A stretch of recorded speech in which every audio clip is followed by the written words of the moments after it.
In this video, Chief's gonna finish up the accent wall here. Take it away, buddy, old pal. So if you remember in the last video, I showed you guys how I laid out this accent wall in this grid format. The next thing we're gonna do is go ahead and start installing the beadboard in the vertical position from roughly floor to ceiling. We're not gonna do from complete floor to ceiling because it won't be able to maximize our material use if we did it that way. So the only thing I've done off camera since the last video is I marked these studs right here. They're every 16 inches, and then I moved up this outlet down here because it was a little too close to the bottom rail for my liking. This one right here is just an old obsolete data cable. We're just gonna leave that in the wall and cover it up. So next thing we need to do is start installing this beadboard and making sure we have an even reveal inside of each panel. So in the last video I mentioned the material that we're using is from Windsor 1, and this is the one I selected, the Windsor 1 BC6 or WOBC6, and essentially this is a 1x6 with a beaded pattern milled into it. There's a lot of benefits of that I'll go over with you.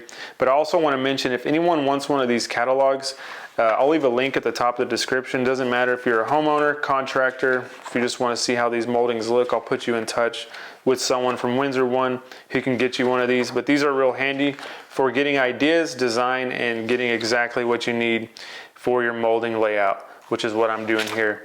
So the benefits of using a 1x6 with a beaded pattern versus the alternative, which is a 4x8 sheet of beaded paneling, is that the 4x8 sheets are only like 3/16 of an inch thick, whereas this, you've got that whole 3/4 that you're working with, so the bead can be a lot deeper. So the cut in that millwork, you can see how deep that is. That probably goes about 3/16 into the 3/4 inch board there. So you're gonna get a lot more shadow line. You're just gonna get a lot more of a serious look.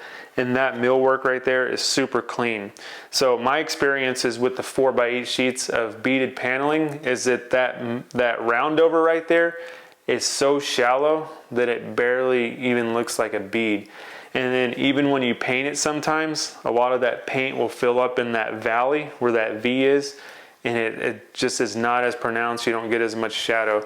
So this is my first time actually using this product, and as soon as I was like loading it up on the truck, I was like, whoa, that is a thick bead right there. So pretty cool. That's the biggest benefit in my opinion, because I like to see all those shadow lines. There's other benefits too. It's not gonna flex. You're not gonna have to sit there and like see it bend around uneven framing. This is just gonna go with the flow and be a straight wall. So with that, we're gonna go ahead and get started on figuring out our reveal for this. But before we do, I wanna show you guys, this is just like tongue and groove. So the tongue and groove ceilings that you've seen me do a couple videos back, it's the same exact thing, just with a beaded pattern in there. So the pattern repeats itself when the tongue and groove come together. So I'm gonna tack up this board right here temporarily, just to get my reveal set. Pop one there and there. So this temporary ledge right here is just a place where I can set on my little offcuts on and show you guys visually how I'm gonna set this reveal. So I'm able to fit 6 of these beadboards across one panel. And remember, from red line to red line is our panel width. This represents my style on the right side. This represents my style on the left side.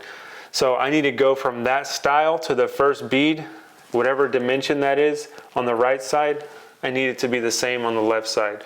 So from red line to first bead, if it's 1.5 inches, that needs to be the same on both sides. So when I lay eyes and I look on this panel head on, it's the same exact reveal if I were to look at this panel head on. So hopefully that makes sense.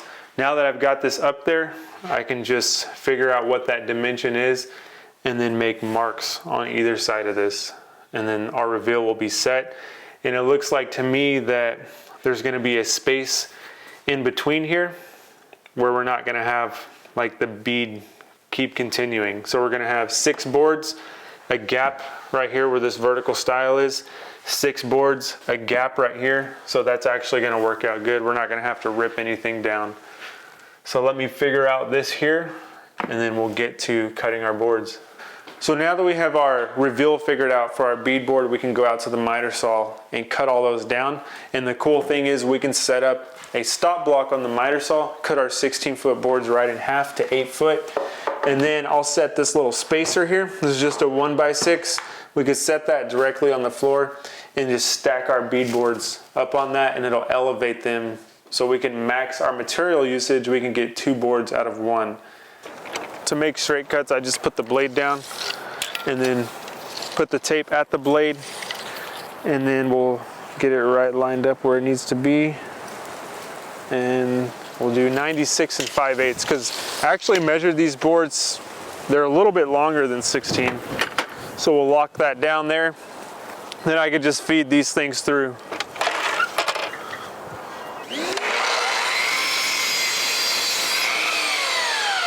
I bet with my big stop block there, we could probably run 2 of them. We'll give it a shot. Yep.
So I'm down to the last board here. I'm shooting it in and it's being a little stubborn. I'll show you guys a trick that you can do.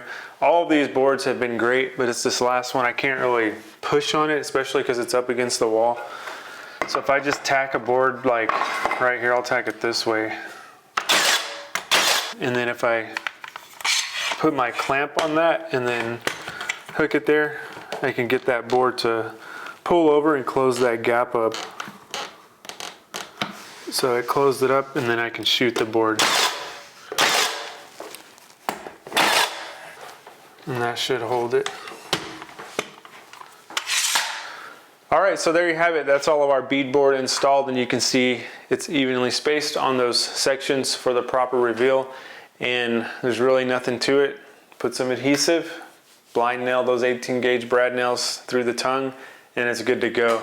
So I know some of this unevenness up here is probably bothering some of you guys.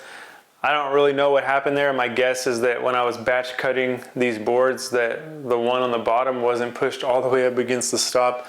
But thankfully, anything above that bottom red line is irrelevant to the project. It'll be seamless and covered right there. So pretty dumb mistake, but it doesn't even matter. It's gonna get all covered. So other than that, all these other sections look good, and all of it's gonna look good when it's hidden. So we're gonna move on to the next thing, which is gonna be building the unit of the grid and then installing that on there. Pocket screw, face frame quality, you know how we like to do it. Could be done with biscuits other ways, but this one's small enough. We can just pocket screw it together, pop it on there. And I pretty much have confidence in most of the pocket screwing of things like this after we did that big 25-foot accent wall. That one pretty much sealed the deal for me on we can do anything. And we did one that was overhead that was pretty intense too. But yeah, other than that, the one thing I'll mention is where these boards come together, you can see like a slight gap there. That's because they're separate boards and you're always gonna see something. So what we'll do there is we'll actually get a caulking tube, a brand new caulking tube, cut the tip off as small as we can, and then we'll caulk all in there and just make sure it looks seamless right there.